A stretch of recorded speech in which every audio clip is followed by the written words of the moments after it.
વિજ્ઞાન જાથાના જયંત પંડ્યાનો આગાહીકારોએ વિરોધ કર્યો છે। અંબાલાલ પટેલના સમર્થનમાં આવ્યા છે આગાહીકારો। આગાહીકાર પરેશ ગોસ્વામીએ જયંત પંડ્યાના નિવેદનને વખોડી કાઢ્યું। આગાહીકારો ભડલી વાક્ય અને ગ્રહ નક્ષત્રના આધારે આગાહી કરે છે। આશરે 8% આગાહી ખોટી પડતી હોય તેમાં બધા આગાહીકારો ખોટા નથી હોતા। જયંત પંડ્યાને ભારતીય સંસ્કૃતિમાં વિશ્વાસ નથી। જયંત પંડ્યાની વિચારધારા ભારતીય સંસ્કૃતિ વિરોધી છે।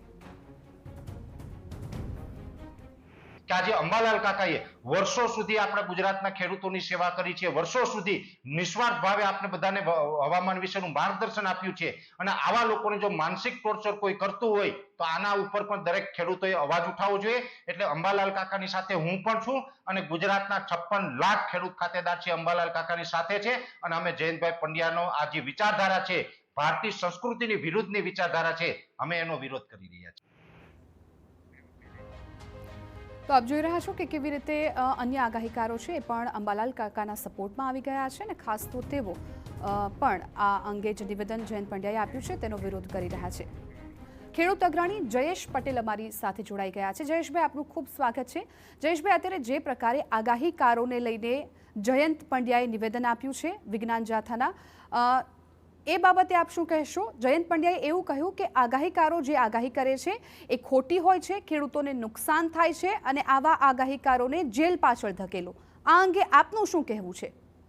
આગાહીકારોની જે વાત ચર્ચા કરી રહ્યા છે એકદમ ખોટી વાત છે અને ખાસ કરીને જે રીતે આગાહીઓ થઈ રહી છે અને આધુનિક વિજ્ઞાનને જોઈને આગાહી કરી રહ્યા છે અંબાલાલ કાકા, એટલે સચોટ આગાહી અમારી ગણતરી ખેડૂતોના 55 લાખ જેટલા ખેડૂત પરના વિશ્વાસ હતો અંબાલાલ કાકા પર।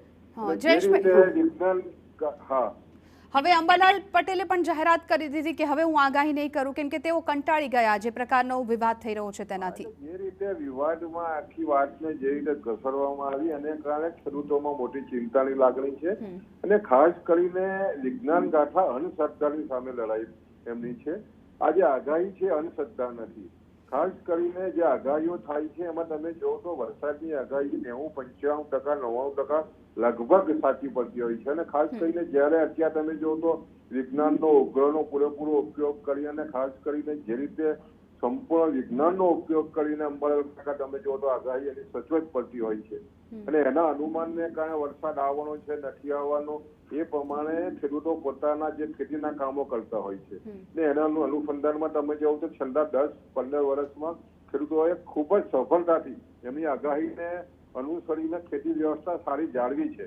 એટલે અમે તો એવું માનીએ છીએ કે જે રીતે વિજ્ઞાન ગાથાનો પોતાનો વિષય નથી, જે અંધશ્રદ્ધાઓ છે અંધશ્રદ્ધાની સામે લડાઈ લડવી જોઈએ, પણ આમાં તો અંબાલાલ કાકા અંધશ્રદ્ધા નથી ફેલાવતા પણ વિજ્ઞાનનો ઉપયોગ કરીને તમે જો આખા વિશ્વમાં તમે જે રીતે આખા વિશ્વમાં જે રીતે આગાહીઓ થઈ રહી છે એ જ રીતે આગાહીઓ થઈ રહી છે। આગાહીઓ તમે જો તો મોસમ વિભાગ પણ કરતી હોય છે, તો કાલે તમે કહેશો કે મોસમ વિભાગે પણ આગાહી કરવાની બંધ કરી દેવું જોઈએ, પણ સ્વાભાવિક છે કે આગાહીને કારણે ખેતી વ્યવસ્થા અને વિજ્ઞાન સાથે જોડીને હું એમ માનું છું કે ખૂબ જ મોટું કામ થઈ રહ્યું છે અને જે રીતનો આજે વિવાદ ઉભો થયો છે વિવાદને હું એમ માનું છું કે અને ધ્યાનમાં ન લઈને અંબાલાલ કાકાએ હું એમ માનું કે જે આગાહી ન કરવાની જે વાત સ્વીકારી છે અને આ ખેડૂતો નિરાશ હોય છે। અમે તમારી સાથે છે અંબાલાલ કાકા, તમે આગાહી કરતા રહો અને ખેડૂતોની સેવા કરતા રહો એવી અમે લાગણી વ્યક્ત કરીએ છીએ। બિલકુલ જયેશભાઈ, એટલે આપની વાત પરથી લાગી રહ્યું છે કે આપને 100% અંબાલાલ પટેલની આગાહી પર વિશ્વાસ છે ને આપ અંબાલાલ પટેલની સાથે પણ છો ને આપે પણ જે રીતે કહ્યું કે અંબાલાલને આપે અપીલ કરી કે ફરી તેઓ આગાહી કરવાનું શરૂ કરે, પરંતુ જયંત પંડ્યાએ જે પ્રકારે નિવેદન આપ્યું જયેશભાઈ, એમણે કહ્યું કે જેલ પાછળ ધકેલવા જોઈએ, એ અંગે આપ શું કહેશો? આમાં તમે જો તો મોસમ વિભાગની જે આગાહી છે તમે જો તો એમાં પણ 95-99% સાચી પડે, બાકી 1-2% તમારે થોડા પ્લસ માઇનસ થતી હોય છે અને અંબાલાલ કાકા પણ એ પ્રમાણે વાત છે। એ અંધશ્રદ્ધા નથી ફેલાવતા પણ આ જે રીતે ખોટી વાત જે ઉભી કરી રહ્યા છે જેલ પાછળ ધકેલવાની જે વાત થઈ રહી છે એ બિલકુલ અપમાન છે, ખેડૂતોનું અપમાન છે। ખેડૂતો આ સાચી લેશે નહીં।